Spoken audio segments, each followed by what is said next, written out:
Howdy, this is Professor UD Guru. Oftentimes on the Professor UD Guru show, also called Reality for Beginners, I try to approximate comedy at least 5% of the time, maybe 3% of the time. This is not one of those times. I'm going to be reading from a script today, so it'll probably look like I'm reading from a script, and it might even sound like I'm reading from a script. Here we go. This idea fell into my mind whole at 4 o'clock this morning. That was probably like 2 days ago. And I couldn't go back to sleep. I'm not smart enough to figure this sort of thing out. So let's say it's channeled from a higher power, and you can just give credit to, fill in the blank with the name of your preferred deity. I'll be reading this so I get it right. It does not come from me. These are not my ideas. So I just wrote them down, whatever appeared in my mind, and now I'm reading it. I'm addressing this to President Trump and everyone on his transition team, including J.D. Vance, Tulsi Gabbard, Elon Musk, Robert Kennedy, and Vivek Ramaswamy, the Civilian Physical and Mental Training Corps, or CPMTC, which I'm thinking ought to be pronounced COPMATIC.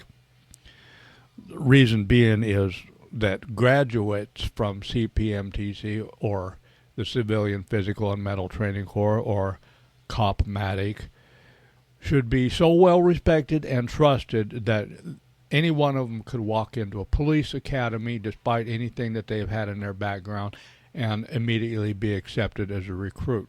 COPMATIC. I don't know. That's just a thought. Well, that part didn't come from above. Okay.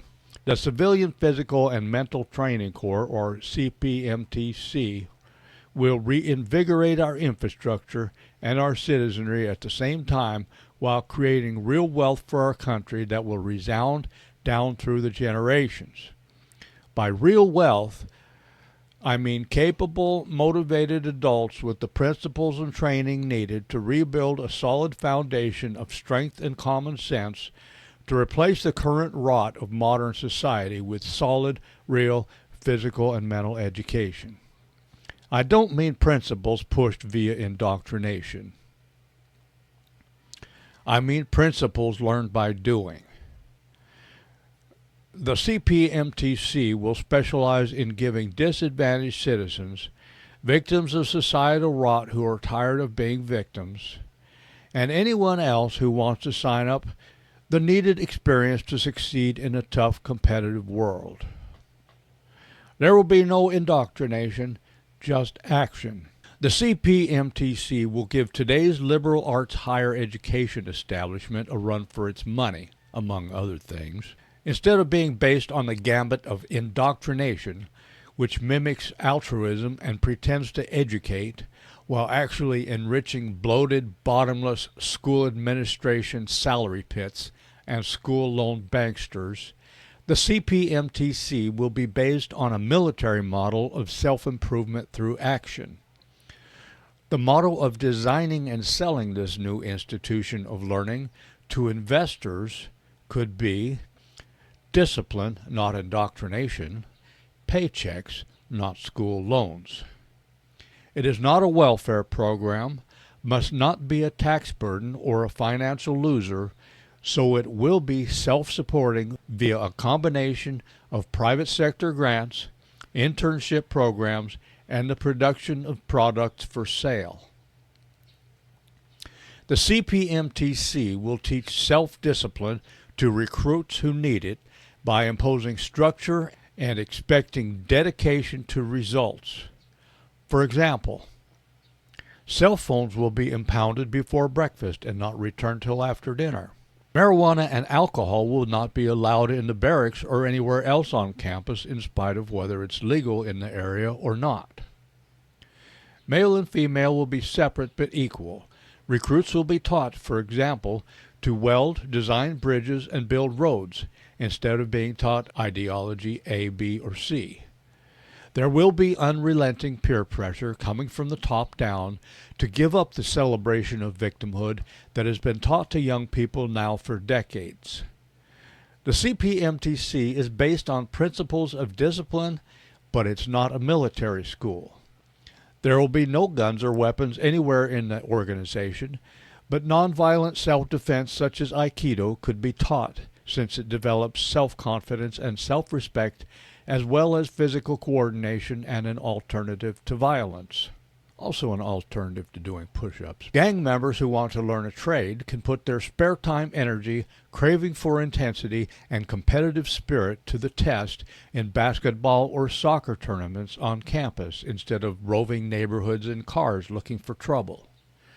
Like the military, there would be a boot camp, but recruits of varying ability will be assigned to boot camps appropriately so that even handicapped persons could benefit themselves and their country by joining. But everyone will be taught self-discipline. For example, a paraplegic could join as a drug addict, endure some form of boot camp testing matched to his abilities, and eventually graduate as a CPA. A recruit could sign up for as many tours of duty as they want, or even work in the program as a career officer, retiring at the age of 60 with a full pension. Or graduates could wield a diploma in society, which carries the same weight as any college degree. During boot camp, the recruit is effectively owned by his superiors. Not literally. Similarly to the military. Those who succeed in boot camp will then have time off like any citizen, but when they return to camp, they will pee in a cup and submit to a body search, or they won't get back in. Repeat offenders will be evicted. The work will be hard and the rules will be strict. Like the military. The paycheck will start small, and promotions will be given to deserving recruits. 2 genders will be recognized, but there will be no discrimination or indoctrination against gay people. There will be no indoctrination into or out of any belief system or religion. But biology will be honored and could also be taught. College equivalency degrees will be granted to deserving recruits, just as in the military. Uniforms could be used so that today's decadent religion of individuality could be downplayed to a reasonable degree, while recruits could instead be taught to recognize and utilize the real talents built into each of their individual characters. There will be honorable and dishonorable discharge. The program will be run on the principles of merit, not entitlement. By focusing on renewing our country's infrastructure, the rehabilitation and recreation of a small farming sector, and expanding the effectiveness and reach of practical vocational education, a way out of inner-city rot and drug addiction can be provided which does not rely on the outdated, cultish, and ineffective 12-step programs that currently infest the profitable but ineffective drug and alcohol rehab programs. Detox and rehab programs would stress simple responsibility, personal integrity, and decisiveness instead of focusing on dogmatic 12 steps ideology, religion, or shaming. The Keep It Simple principle will guide the development of a new brand of addiction treatment. Nonviolent offenders could be sent to the CPMTC to learn self-respect and discipline instead of being sent to prison to learn career criminality and prison mentality from chronic incorrigible offenders. Homeless encampments could be wiped off the face of the earth by being turned into camps for carpenters in training, being paid to build their own houses and apartment buildings. Homeless families could be kept together when possible, and otherwise accommodated in those unworkable cases where a family structure has nothing left to hold it together. The emotional habits of generations trained in weakness by hover parenting and the self-serving psychiatry and pharmacology industries will not be reinforced in the CPMTC. Diagnosis of psychological quirks currently provide mainly excuses for indulgently and or wrongly raised adult children who've been trained to act as if the world revolves around the feelings that they literally cling to, since it's all they know. Strength will be taught as a virtue, while emotionalism and weakness will not be rewarded. Recruits will be taught to consider themselves normal and healthy, not stigmatized with so-called diagnoses of so-called mental illnesses and personality disorders. The chronic mentally ill people who currently wander our streets and subways could be housed in a special branch of the CPMTC, the Self-Respect Army, where they could be paid to manufacture useful and marketable products and kept safely off the streets at the same time. Some of them would graduate to live a normal life on the outside instead of being habituated to harmful pharmaceutical dependencies as is currently practiced by the psychiatric establishment. Any adult can join the CPMTC, and any recruit can be discharged for bad behavior. Boot camp will weed out incorrigible people, some of whom will go to the Self-Respect Army or to prison instead of back to the street. Murderers, rapists, child molesters, kidnappers, drug pushers, violent offenders, etc. will have plenty of room in prison where they can stay, since nonviolent offenders can be sent to the CPMTC instead of being sent to prison. We can go back to enforcing laws and punishing criminals with long and lifelong sentences. Recruits live in barracks and thus benefit from a new extended family structure that in many cases will offer advantages of sobriety, positive peer pressure, and practical living experience that were not available in the recruit's home environment. The extended family structure will also replace the tendency of young men to form gangs in lieu of having a real family to lean on.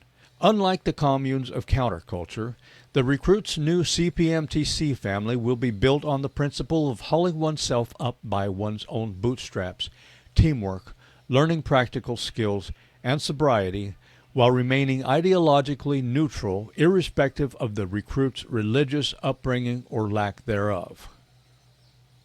A special branch of the CPMTC can provide housing and schooling for homeless children and nonviolent juvenile offenders. Another branch could provide housing and medical care for elderly people who've been abandoned by their families, and nursing students in the program itself could provide much of this care. The CPMTC will have nothing to do with insurance and the insurance industry. The seed of this idea started as "Bring back the poorhouses and the mental institutions," and was augmented by the idea to bring back the Civilian Conservation Corps and the Works Progress Administration, and finally blossomed with the notion of providing a military discipline environment without the guns for rehabilitation of people from broken families and drug-ridden, crime-infested, and other dysfunctional environments. This is Professor U.D. Guru. Bye-bye.